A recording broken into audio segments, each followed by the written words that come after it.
good things that San Francisco has to offer.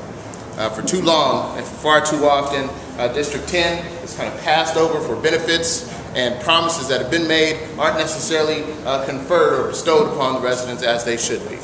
And I think the reasons why that is because we haven't had the directed and committed leadership that that district deserves. I am a civil rights attorney by trade.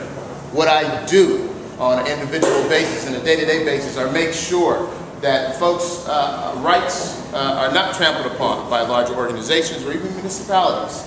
I've represented unions against municipalities that have tried to harm or trample over their privacy rights.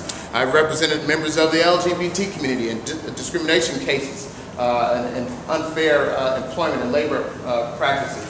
I do the same with police misconduct and other cases of injustice. This is the type of leadership that I'll bring to the board.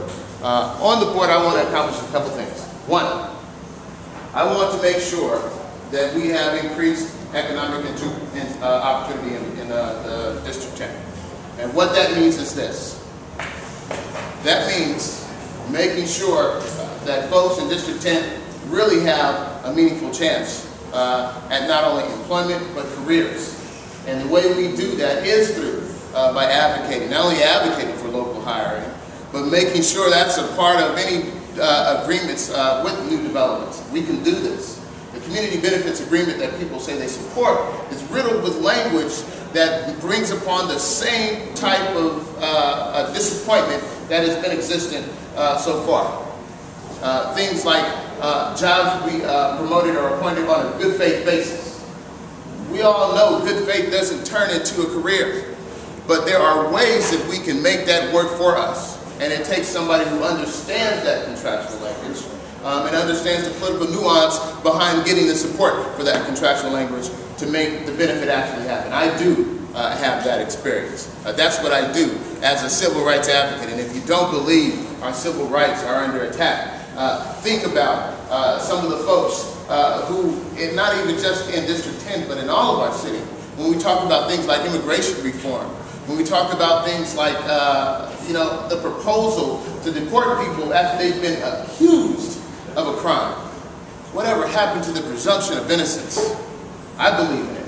As a civil rights attorney and sometimes even a criminal defense attorney, I make sure I take on cases where folks have been wrongfully accused.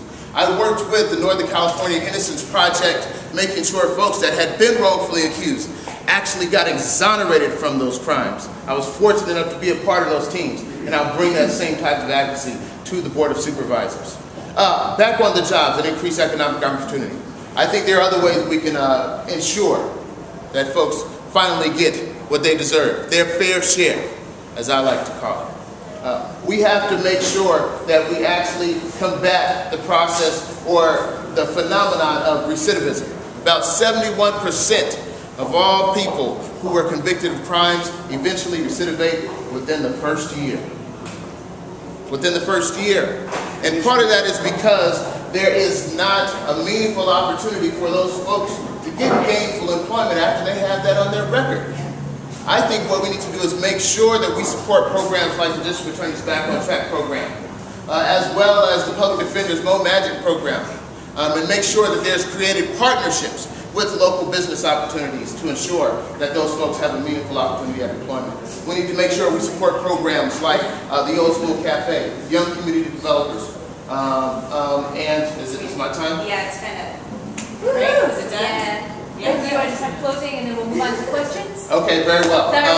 I'll say this.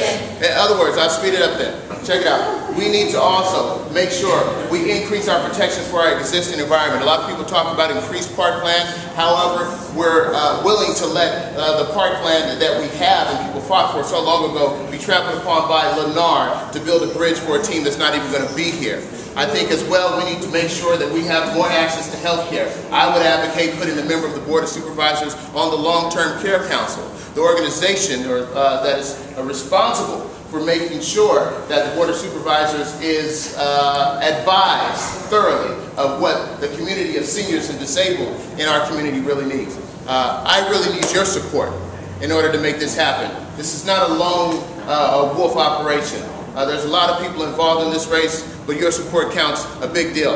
I'm happy to have the endorsement of the African American Democratic Club. I'm happy to have the support of Liliana Milanese and other folks who have fought to make sure that we all get our fair share. If you stand by me, I'll make sure the folks in District 10 get it too. Thank you for your time.